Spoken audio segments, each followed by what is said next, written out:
Hi, dolphins. I had this book called The Invisible Boy by Trudy Ludwig, and I thought I might read it. Would you guys like to read it with me? Yeah? Awesome. Let's read it. The Invisible Boy.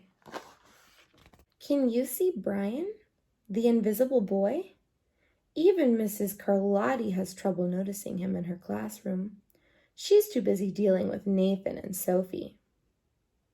Who sees the invisible boy? Is he over here? Over here.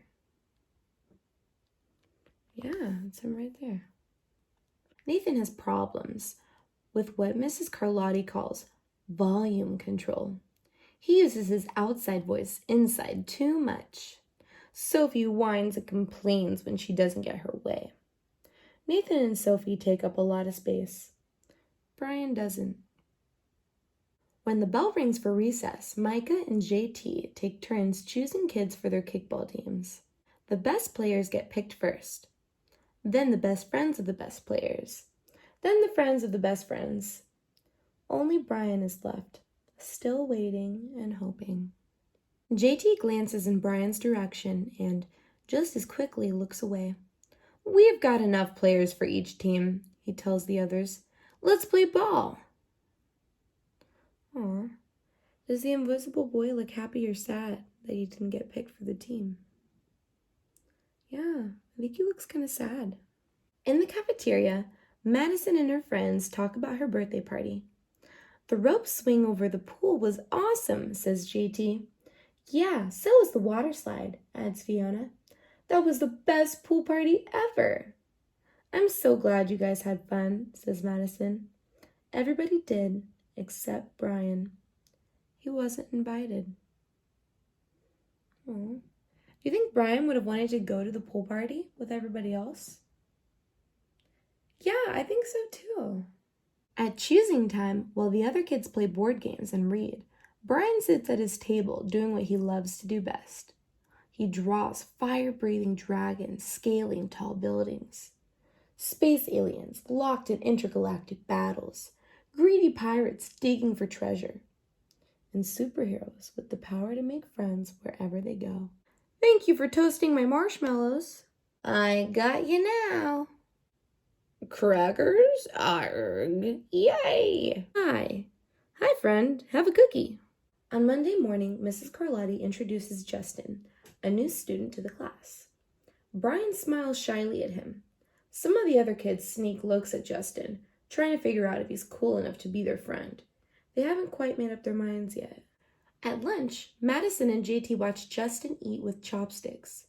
What's that? asks Madison as she points at Justin's food. It's bulgogi. Bul what? Bulgogi. It's Korean barbecued beef. My grandma made it for me. It's really good. Do you want to try some? There's no way I'd eat bulgogi.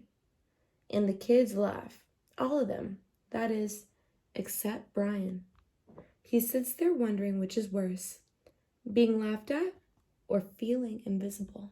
Why do you think he feels invisible? Yeah, maybe it's because nobody really tries to be his friend. That's sad. The next day, when Justin goes to his cubby to put away his backpack, he notices a piece of paper with his name on it. Justin. I thought the bulgogi looked good. Brian. Well, he drew him a little picture. It says, Yum! At morning recess, Brian finds a piece of chalk on the ground and starts drawing away. You are Brian, right? Yeah. Thanks for the note. Hey, Justin, Emilio calls out from the tetherball court. You're up next. Sorry, I gotta go, says Justin. By the way, that's a really cool drawing, he adds before taking off. Wait a minute. Do you guys see some color in his shirt? It looks like he's not as invisible anymore. Maybe because somebody was trying to be his friend and talk to him, and that made him feel happy and loved. Back in class, Mrs. Carlotti asked the kids to team up in 2s or 3s for a special project. The kids scurry around the room to pair off. Brian heads toward Justin. I'm already with Justin, says Emilio. Find someone else. Brian looks at the floor, wishing he could draw a hole right there to swallow him up. Mrs. Carlotti said we can have up to 3 people in our group. We're only 2. Come on, Emilio, let him work with us. Okay, I guess. See how he was starting to become invisible again? When Amelia said he couldn't join their group? But then when Justin said that he wanted him in the group, look at him! The color's coming back to his face and his shirt. Wow, that must have made him feel really, really good to feel included by Justin. Mrs. Carlotti gives the class directions for the project. Your assignment is to work together to write a story about what you see in that photograph. Use your imagination and have fun. Whoa, cool, says Emilio. What kind of people do you think would live in houses like that? I don't know, but I bet Brian could draw them to go with our story, says Justin. Brian smiles as he takes out his lucky pen. This is the picture they're looking at.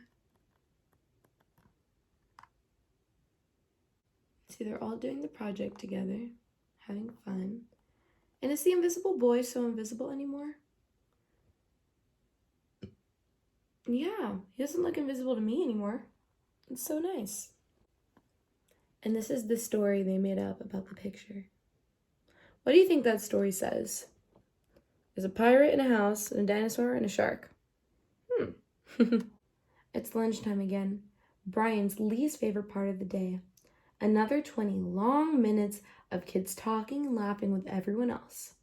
But him. Brian! He hears someone shout. Hey, Brian, over here! Brian turns and sees Justin waving over to him. Emilio nods at Brian as he makes room for him at the table. Cookie? Thanks! Maybe, just maybe, Brian's not so invisible after all. The end.